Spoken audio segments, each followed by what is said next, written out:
Monsieur, merci d'être au rendez-vous pour un nouveau numéro de votre émission Leader de demain. Aujourd'hui, nous parlerons de l'usage des dangers de l'usage des stupéfiants en milieu scolaire. En septembre 2024, au Togo, une étude a révélé des chiffres préoccupants concernant l'usage des stupéfiants en milieu scolaire. En avril 2025, deux médias togolais, Nouvelle République et la Une Togo ont lancé la première phase d'une campagne de sensibilisation sur les méfaits de la consommation des drogues et de l'alcool en milieu scolaire. Selon certains rapports, le taux d'élèves faisant usage des drogues augmente essentiellement en période de fin d'année. Pourquoi ce fléau ? Et quels sont les dangers de cette pratique? Nous en parlerons dans cette émission. Bientôt les examens de fin d'année au Togo et je pense qu'il est temps de parler de ce sujet préoccupant. Aujourd'hui, nous recevons pour vous sur ce plateau M. Ayaovi Mocho. Il est coordinateur de projet à la Croix-Bleue du Togo. Il est également pasteur des églises Convention Baptiste du Togo. Bonsoir, papa. Bonsoir. Soyez les bienvenus. Merci. Comment vous allez? Je vais bien et je voudrais saluer tous les auditeurs qui sont branchés actuellement, également et tous ceux qui nous suivront après. Ok, nous saluons également au passage à l'église Convention Baptiste du Togo. Alors, le thème, c'est les dangers de l'usage des stupéfiants en milieu scolaire. Vous êtes le coordinateur de projet à la Croix-Bleue Togo. Croix-Bleue Togo, c'est quoi? Merci une fois encore, surtout pour l'invitation sur ce plateau. La Croix-Bleue du Togo, c'est tout comme la Croix-Rouge du Togo. Donc, c'est une organisation basée en Suisse et dont nous sommes la représentation au Togo. Et le but, c'est essentiellement la lutte anti-drogue. Donc, dans un premier temps, nous faisons la prévention et la réhabilitation, l'accompagnement de ceux qui sont déjà tombés dans l'addiction substance. La Croix-Bleue fait également ce que nous appelons la violence basée sur le genre, c'est-à-dire la lutte contre la violence basée sur le genre, les IST, VIH, SIDA. Et puis nous intervenons dans la lutte contre la pauvreté, étant donné que la pauvreté entraîne la consommation, comme la consommation aussi peut entraîner la pauvreté. Voilà ce que je peux dire sur nos activités. Merci pour ceux qui viennent de nous suivre. Le thème d'aujourd'hui, c'est les dangers de l'usage des stupéfiants en milieu scolaire. Monsieur Mochon, c'est quoi un stupéfiant? Ok, un stupéfiant, le mot clé et que tout le monde peut comprendre directement, un stupéfiant n'est rien d'autre que ce que nous appelons communément drogue. Et stupéfiant, c'est une substance qui engendre un effet d'euphorie, de colère au niveau du consommateur. Une substance qui agit sur les sensations, les sentiments, la perception, les actes, le comportement de l'individu en agissant sur son cerveau. Nous les appelons communément substances psychoactives parce que ça agit sur la psychologie de la personne. Donc, stupéfiant n'est rien d'autre que drogue qui peut agir sur la vie du consommateur selon ce qu'il recherche. Je m'arrête là pour l'instant. Merci. Est-ce que vous pouvez nous donner des exemples de drogue? Oui. D'abord, je vais parler de l'alcool. L'alcool que nous appelons communément drogue licite parce que l'alcool n'est pas... La consommation de l'alcool n'est pas sanctionnée au même titre que ceux qui consomment par exemple la cocaïne. Voilà. C'est une drogue, la première des drogues d'ailleurs, mais que la société n'accepte pas ou bien ne veut pas considérer comme drogue, bien qu'étant la base, ou bien c'est ça, la base de toutes les drogues. À part l'alcool, nous avons le tabac. Bon, nous mettons sous le vocal tabac, ici, tout ce qu'on peut fumer, toute forme de drogue, de substance qu'on peut fumer en recherchant les effets dont je viens de parler, que ce soit la joie, que ce soit l'adversité, que ce soit un sentiment d'euphorie, bon, tout ce que le consommateur cherche en fumant une substance. Ce qui est fumé, nous les mettons tous sous le vocable tabac, cannabis par exemple, la chicha, c'est des drogues qui se fument. Il y en a d'autres, la cigarette, il y en a d'autres encore. Et on peut parler des produits du laboratoire. Ça peut être un médicament prescrit en médecine moderne pour une raison, une utilité bien déterminée, mais qui est détournée à d'autres fins. Ça peut être des substances que la personne va vouloir inhaler à cause de l'effet que cela peut produire à son niveau. Bon, je ne voudrais pas appeler le nom de ces substances-là, peut-être d'autres ne connaissent pas encore cela, mais quand vous vous hasardez à citer ce nom-là, donc la personne va prendre ça. Donc il y a beaucoup de substances qui sont appelées drogues de par leur effet sur la psychologie d'un individu. Merci. Un stupéfiant est-il un aide-mémoire? Loin de là. Loin de là. Un stupéfiant n'est pas un aide-mémoire. Mais un stupéfiant agit sur la mémoire, comme je viens de le dire. Donc, je disais que ça dépend de l'effet recherché par la personne. Ici, nous voulons parler de l'usage de ces substances en milieu scolaire. Donc, les élèves parfois considèrent cela comme aide-mémoire, mais un stupéfiant n'est pas synonyme d'aide-mémoire. Comme nous le disons, c'est des substances qui peuvent exciter le cerveau à donner en un temps record plus que ce qu'il devait donner normalement. Je vais dire par exemple, un élève peut chercher à prendre une substance parce qu'il a appris que lorsqu'on prend ça, on ne dort pas vite. On peut rester longtemps éveillé. Voilà.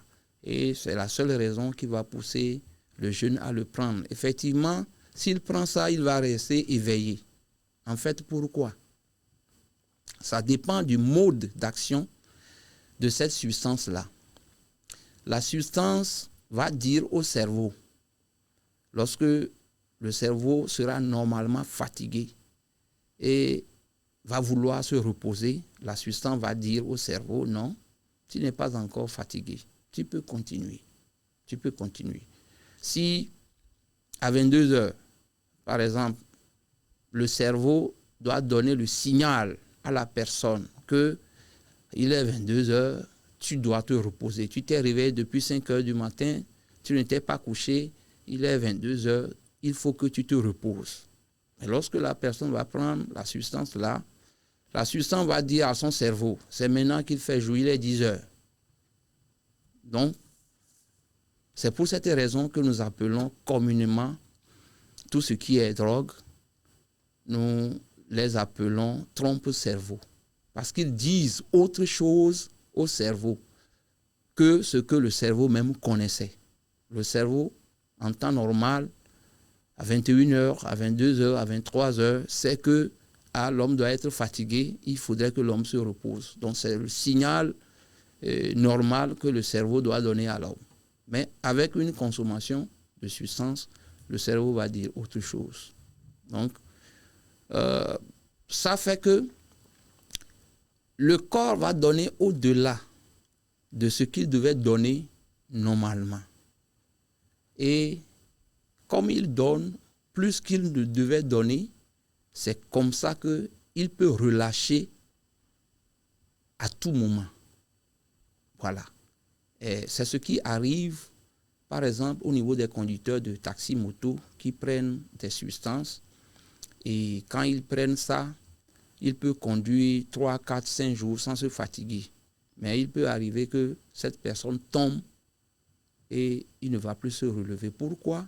Parce que le cerveau a toujours dit à son corps qu'il n'est pas encore fatigué, qu'il peut continuer. Et en continuant de cette manière-là, il va arriver à un moment où le corps ne pourra pas répondre à la demande. Le corps est fatigué, les muscles sont fatigués, donc ils vont lâcher. Et c'est là que la personne peut rentrer dans le coma et où la mort aussi peut s'en suivre après. Voilà. Merci beaucoup. Quels sont alors les effets nocifs? Énumérez-nous les effets nocifs des drogues sur la santé. Les effets nocifs des drogues sont vraiment évidents. D'abord, la consommation expose le consommateur à toute forme de maladie. Et comme nous venons de le voir, son corps physique est en danger permanent. Et premièrement, c'est le cerveau qui est atteint. Le cerveau est atteint, le cerveau ne fonctionne plus comme avant. Donc le premier organe du consommateur qui est atteint, c'est d'abord le cerveau.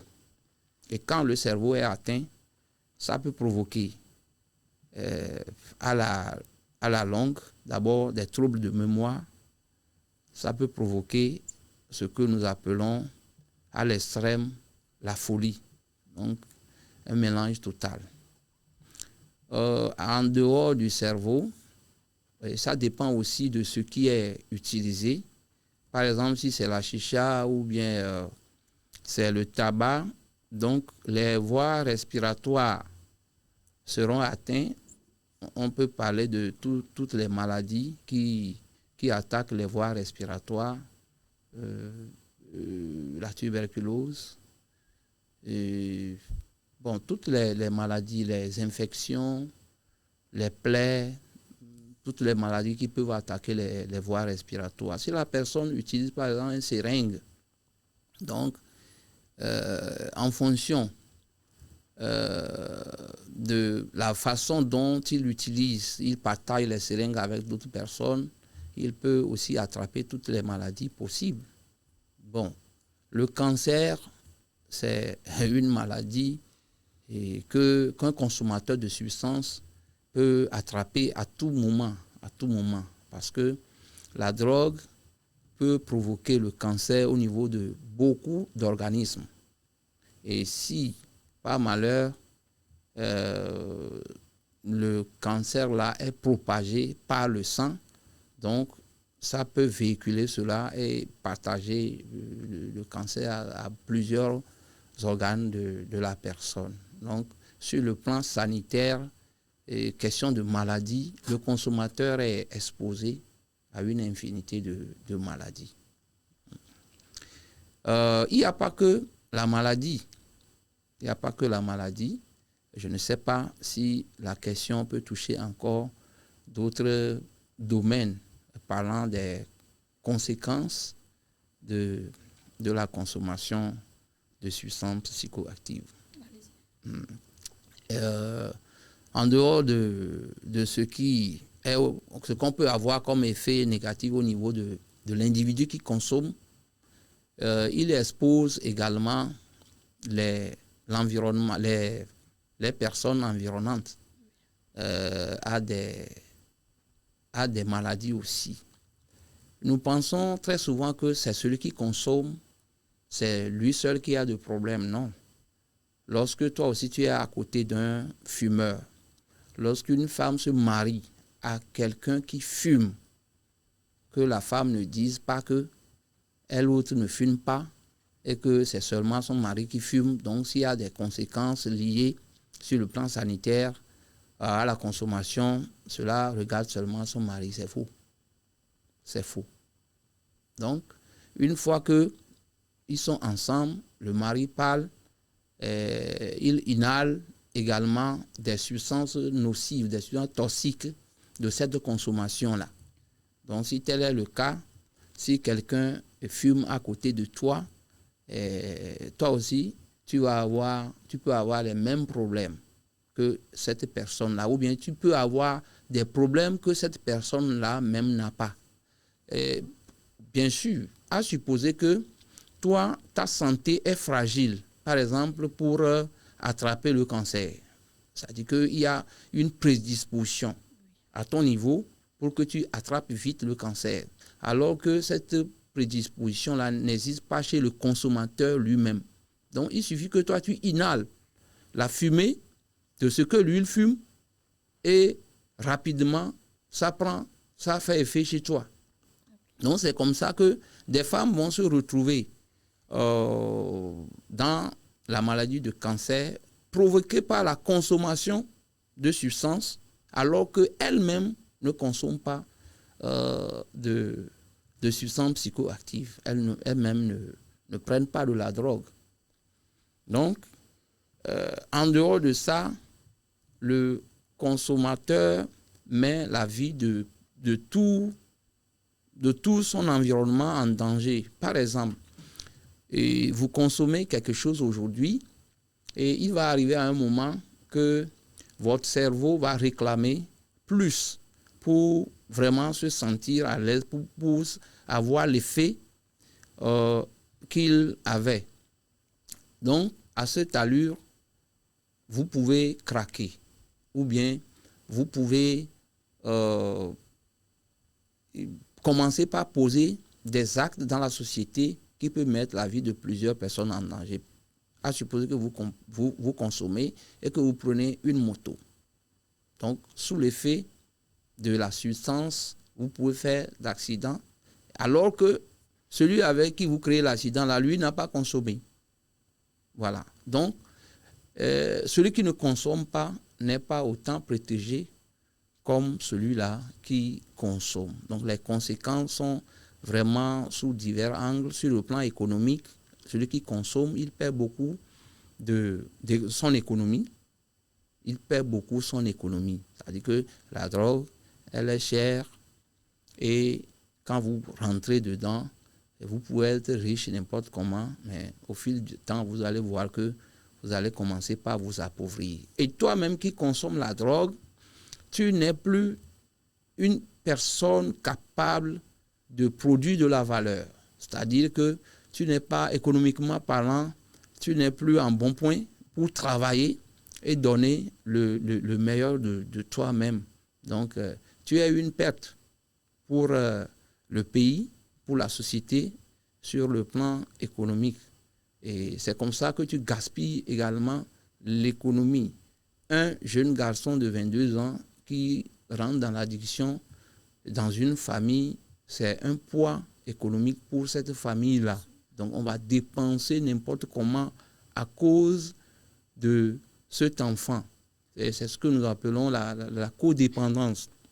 C'est-à-dire que ce n'est pas vous qui consommez, c'est un membre de la famille qui consomme, donc vous coopérez à sa dépendance sans le savoir. Et vous êtes en train de subir le poids de ce que la personne est en train de consommer. Donc, les conséquences de la toxicomanie, elles sont vraiment de multiples, sur de divers angles. Voilà. Je m'arrête là. Merci, pasteur, pour les éclaircissements. Que le Seigneur vous bénisse. Amen, On amen. constate que l'usage des drogues se fait en milieu scolaire.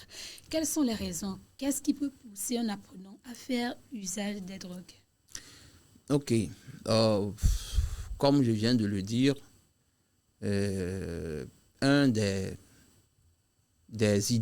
l'une des idées qui pousse les élèves à s'adonner à cela, c'est le fait qu'ils considèrent la drogue comme aide-mémoire. C'est-à-dire que cela va leur donner une clairvoyance. Ils seront vraiment lucides dans ce qu'ils font. La drogue va réveiller un sixième sens et qui leur donnera une supériorité sur les autres sur le plan intellectuel, alors que c'est de l'illusion. Et la recherche du plaisir, les jeunes recherchent la plupart du temps du plaisir, ils veulent se sentir à l'aise. Donc, cette recherche fait que les jeunes tombent facilement dans ce danger-là. Il y a le suivisme, ce que nous appelons le suivisme, c'est-à-dire que les jeunes cherchent à imiter leur père.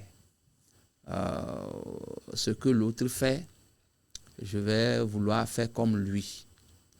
Donc, facilement, ils tombent dans ce piège-là. En d'autres termes aussi, il y a des personnes qui sont prédisposées à la consommation de substances. Qu'est-ce que je voudrais dire par là? La santé mentale de l'individu. Il y a des maladies, il y a des prédispositions. Et lorsque ces maladies ne sont pas décelées à temps, elles ne sont pas traitées, c'est des maladies mentaux, ne sont pas traitées, alors la personne aura tendance à être à l'aise lorsqu'il consomme une substance psychoactive. Il y a des problèmes de traumatisme au niveau de certains jeunes, problèmes avec ses propres parents à la maison, ou bien avec quelqu'un d'autre de la famille. Parfois, ça peut être avec un autre élève ou bien avec un enseignant de l'établissement. Il est traumatisé, l'enfant est traumatisé, et il va chercher chaque fois à trouver une solution à son traumatisme. Alors, il peut s'adonner à la consommation, et lorsque il va se donner à cela une fois et il va se sentir à l'aise, il va se sentir libéré du poids de ce qu'il a vu, de ce qu'il a entendu ou bien de ce qui le traumatisait, c'est fini, il va se sentir à l'aise dedans et il peut devenir toxicomane. Donc, les critères de vulnérabilité sont vraiment aussi nombreuses. Merci, pasteur. Est-ce qu'on ne peut pas parler de paresse et de négligence? Je m'explique. Dans l'introduction, nous avons dit que des études ont révélé que le taux d'élèves qui se donnent à la drogue augmente à l'approche des examens. Est-ce que ce n'est pas par paresse au début des cours, ils ne se donnent pas vraiment, et quand ils constatent que voilà, les examens approchent, ils sont obligés de se surcharger? Est-ce qu'on ne peut pas parler de paresse ou bien de négligence dans ce cas? Bon, est-ce qu'on peut parler de la paresse?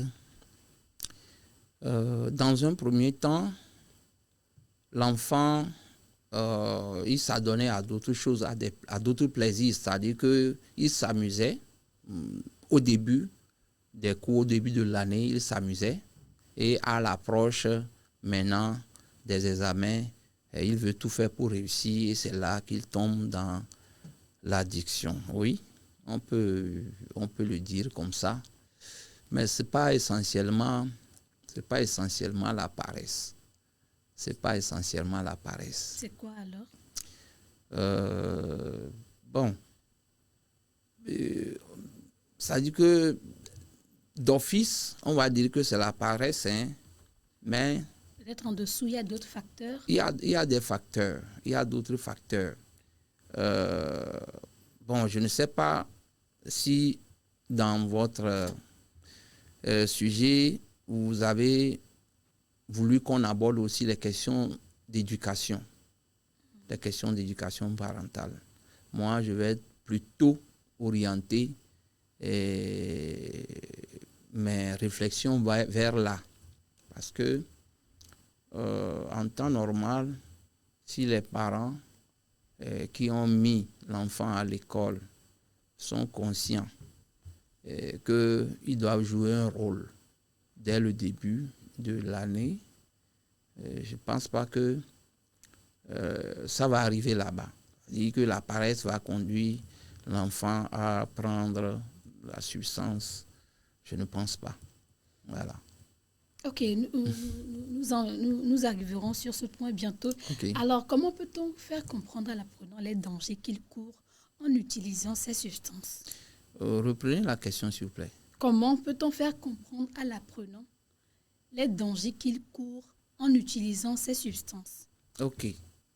Si je vous ai dit tout à l'heure de reprendre la question, c'est que j'ai aimé un mot dans votre libellé. Le mot comprendre, c'est très important. Aujourd'hui, dans ce domaine de la lutte contre la toxicomanie, de la lutte anti-drogue, les gens pensent que c'est le fait de sensibiliser les jeunes qui est la solution.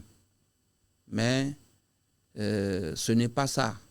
Ce n'est pas ça. Les sensibilisations ont montré leurs limites. Okay. C'est vraiment juste ce que vous avez posé comme question. Comment faire comprendre à la jeunesse que la consommation de substances psychoactives est vraiment dangereuse? C'est ça. Si le jeune ne comprend pas, il ne peut pas décider. Mais il faut arriver à le convaincre. Il faut arriver à ce qu'il comprenne vraiment l'enjeu de pouvoir se débarrasser de la consommation ou bien de pouvoir ne pas toucher à la chose. À la Croix-Bleue du Togo, nous aussi, nous avons longtemps agi comme toute autre organisation de la société civile qui travaille dans ce domaine-là, en se contentant de faire des formations, de faire des sensibilisations de tout genre. Mais nous avons vu que ces simples sensibilisations ont véritablement des limites. Dire à un jeune que la drogue tue, la drogue provoque le cancer, vous lui montrez une image où il y a des organes, le foie par exemple, qui est en décomposition, et pour lui faire comprendre que lorsqu'il prend de la drogue, alors c'est comme ça, son foie sera attaqué par des maladies. Et non, c'est des choses qui ne marchent pas. C'est des choses qui ont montré leurs limites. Et donc, la prévention passe par des programmes bien déterminés, des programmes qui ont fait leurs preuves. Okay. Nous avons l'habitude de dire que ne fait pas la prévention qui veut, mais celui qui est formé. Il faut être formé, il faut questionner la science, ce qui marche et ce qui ne marche pas. Donc nous, depuis 2018, nous avons adopté le programme de développement des compétences de vie courante. Développement des compétences de vie courante. C'est-à-dire que, au lieu d'apprendre aux jeunes ce que fait la drogue, la consommation de la drogue, les méfaits de la drogue, leur apprendre à réciter ce genre de trucs ou bien à connaître seulement ce genre de trucs, nous nous contentons plutôt d'organiser des activités au cours desquelles ces jeunes arrivent à acquérir des aptitudes des compétences qui leur permettent d'être résilients face à la consommation de ces substances-là. C'est-à-dire que ce n'est pas à force de dire, par exemple, à un jeune de balayer, et qui fera qu'il va balayer, mais il faut balayer devant lui. Tu prends, si il y a des saletés, prends ça. Toi, en tant que parent, mets les choses au propre devant lui et qu'il voit 1, 2 fois, 3 fois, 4 fois. Il va commencer par le faire aussi sans que tu ne lui dises ou bien tu ne le tapes qu'il faut balayer. Voilà, c'est de ça qu'il s'agit. Je peux illustrer ça aussi par les cérémonies, excusez-moi, par les cérémonies de Akpema ou bien Kondona qu'on fait au nord. Nous avons appris que les jeunes, Evalo ou bien Evala, ils passent des nuits dans des forêts et on les fait subir des épreuves assez dures. Et au cours de ces épreuves, par exemple, l'enfant peut acquérir les compétences pour ne pas avoir peur de la nuit ou bien pour ne pas avoir peur de la forêt ou bien du serpent. Voilà. Donc, c'est une manière d'apprendre à la personne sans que la personne ne s'en rende pas qu'il est en train d'apprendre quelque chose. Voilà. Donc, il faut arriver par d'autres moyens à faire acquérir les compétences nécessaires qu'il faut pour que face à la chose, la personne sache comment réagir, ou bien la personne réagisse comme cela devait être. Mais ne pas se contenter de lui le dire seulement par la bouche. Donc c'est ça un peu le programme des compétences de vie courante qui a fait ses preuves ailleurs, et depuis que nous avons commencé à le mettre en pratique dans nos écoles, nous sommes en train de voir ce que cela donne comme effet. Merci, pasteur. Nous parlons des dangers de l'usage des stupéfiants en milieu scolaire. Alors, quelle est la responsabilité des parents et des enseignants dans cette lutte? Ok. Enseignants, parents, toute personne qui est en charge de l'éducation de la jeunesse. Je veux parler également des patrons de services, des patrons dans les ateliers, et des patrons dans les centres de jeunes. Et tous, nous avons les mêmes responsabilités, c'est-à-dire que éduquer comme cela devait être. Je dis très souvent que si tous les parents vont se donner à cet exercice de l'éducation, le problème de consommation auquel nous sommes confrontés aujourd'hui n'allait pas arriver là. C'est très important. Les gens accusent aujourd'hui l'État, mais qu'est-ce que l'État fait? Qu'est-ce que l'État fait? Qu'est-ce que l'État fait? Les jeunes consomment. Mais est-ce que vraiment il faut accuser comme ça l'État, bien que l'État aussi a ses responsabilités quand même. Mais avant toute chose, c'est la responsabilité des parents. Si tu ne peux pas éduquer, alors ne fais pas d'enfant.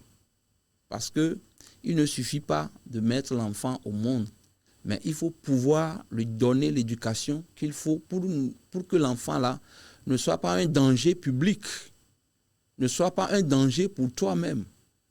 Excusez-moi, aujourd'hui, beaucoup de parents n'arrivent pas à dormir à la maison. Ils n'arrivent pas à dormir à la maison parce que l'enfant qui consomme les expose à toute forme de danger. L'enfant peut les cambrioler, l'enfant peut leur créer toute forme de problème. Voilà. Donc, il faut véritablement que le travail de l'éducation soit repris là où nous l'avons laissé. Aujourd'hui, les téléphones portables que nous avons dans nos mains est un facteur qui détruit l'éducation aujourd'hui dans les familles. Papa revient, il s'accroche à ton téléphone. Maman revient, elle s'accroche à son téléphone. Et on ne veut plus questionner les enfants. Qu'est-ce que vous avez fait aujourd'hui à l'école? Après l'école, vous étiez parti où? Et permettre à l'enfant aussi de poser des questions. Ah, papa, j'ai vu ceci aujourd'hui. Et notre camarade a amené ceci aujourd'hui. On a fait ceci aujourd'hui. Et que le parent va passer par les questions de l'enfant pour lui donner l'éducation qu'il faut. Aujourd'hui, nous sommes en train d'assister à un refus d'éducation au niveau des parents. C'est comme les parents ont démissionné. Donc, il faut véritablement que chaque famille retourne à cette fonction, à cette charge première de responsable de famille que nous sommes.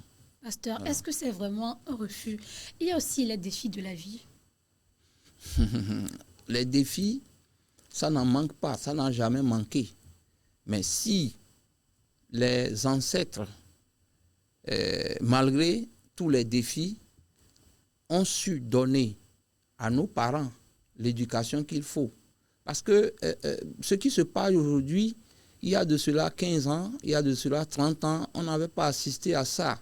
S'il faut parler d'un toxicomane, tu vas voir un cas isolé et que tout le monde connaît et qu'on en parle. Ça dit que c'est difficile de parler même de ça. La personne même sait qu'il est reconnu et les enfants ne veulent même pas l'aborder parce que tous les parents mettent leurs enfants en garde contre cette personne-là. Il y avait toujours les défis, mais les parents les ancêtres ont su faire ce qu'ils devaient faire. Justement, aujourd'hui, les parents se lèvent et ils vont mettre l'argent de côté pour le petit déjeuner. À midi, vous prenez ça pour acheter à manger. Le soir, on va revenir, on va préparer. Et vous avez besoin de cahiers, c'est ça. Vous avez besoin de bic, c'est ça. On achète les fournitures scolaires et on n'attend pas qu'on renvoie même l'élève avant qu'on ne finisse de payer les frais de scolarité. Oui, ça ne s'arrête pas là-bas. Ça ne s'arrête pas là-bas. L'affaire de l'éducation doit venir en premier, doit venir en prélude à tout ce qu'on est en train de chercher à donner à nos enfants. Et ce que j'ai subi, mon enfant ne va pas subir ça. Et ce que j'ai eu comme difficulté, et mon enfant, non, lui ne doit pas passer par là. Et nous sommes en train de choyer les enfants. Nous sommes en train de leur donner une éducation qui ne permet pas à l'enfant lui-même de connaître d'abord ses compétences et de les utiliser. Voilà. Nous ne donnons pas l'occasion aux enfants de s'auto-connaître. Donc, nous leur donnons tout. Non, alors que nous-mêmes, il y a des choses auxquelles nous sommes parvenus à faire, des exploits auxquels nous sommes parvenus à faire parce que nous étions confrontés à des difficultés. C'est exactement cela qui nous a amenés à atteindre cette dimension-là.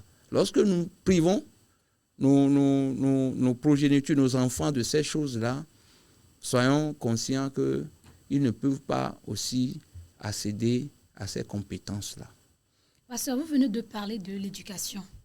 On constate des fois qu'il y a des enfants, les parents ont fait leur nécessaire. Ils leur ont donné l'éducation nécessaire, même malgré tout ce que les parents ont fait, l'enfant dévie quand même. Quelle peut être la cause dans ce cas-là? Voilà, c'est ce que nous disons, les critères de vulnérabilité. Elles sont de divers angles, les critères de vulnérabilité. Si, par exemple, l'enfant reçoit une bonne éducation, l'enfant, tout ce qu'il faut pour qu'il puisse évoluer correctement, qui peut provenir de ses parents, lui viennent. Et pas mégarde, par exemple, les parents n'ont pas pu déceler que leur fils, leur enfant présente une maladie mentale qui le prédispose, par exemple, à la consommation. Donc, on va dire que tout ce qu'on a fait pour l'enfant là, vraiment, il est tombé dedans. Voilà. Donc, ça dépend. Ça dépend. Critères de vulnérabilité. Aujourd'hui, la science a montré que lorsque vos arrière-parents sont des consommateurs de substances psychoactives, il est très probable que vous aussi, vous ayez tendance à consommer ces substances psychoactives-là. Donc, si un grand-père, un arrière-grand-père était consommateur, aujourd'hui, le parent va mettre de côté tout ce qu'il faut, hein, mais l'enfant avait des gènes. Il avait des gènes qui le prédisposent à la consommation. Donc, ça dépend des critères. Ça dépend de l'environnement. Voilà.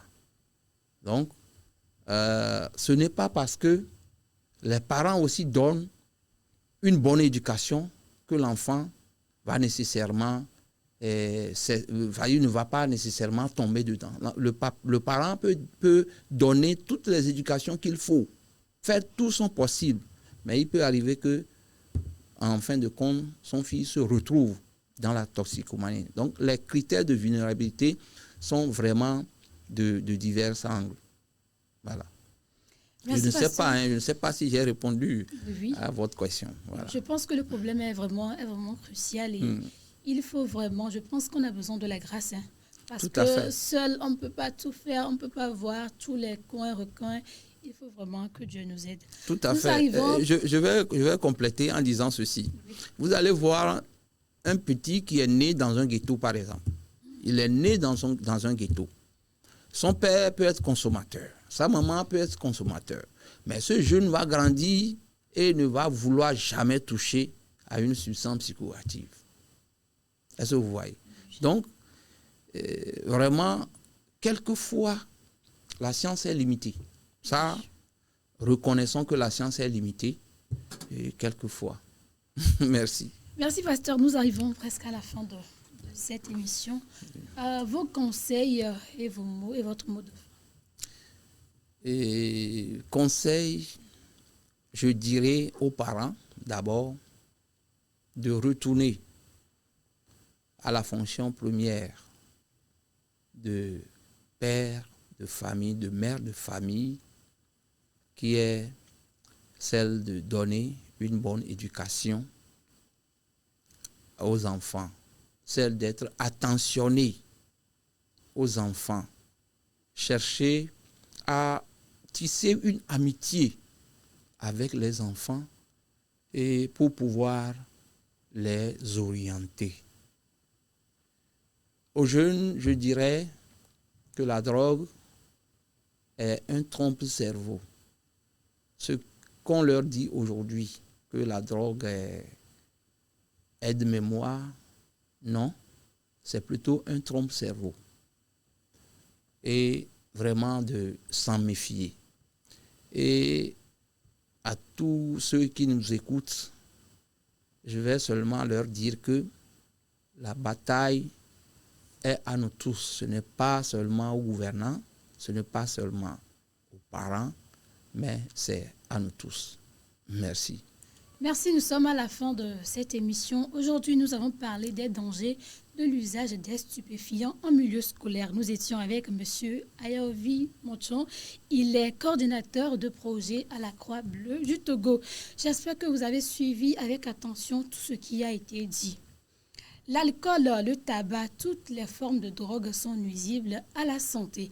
Évitez toute substance dopante car votre avenir et votre vie en dépendent. À la prochaine.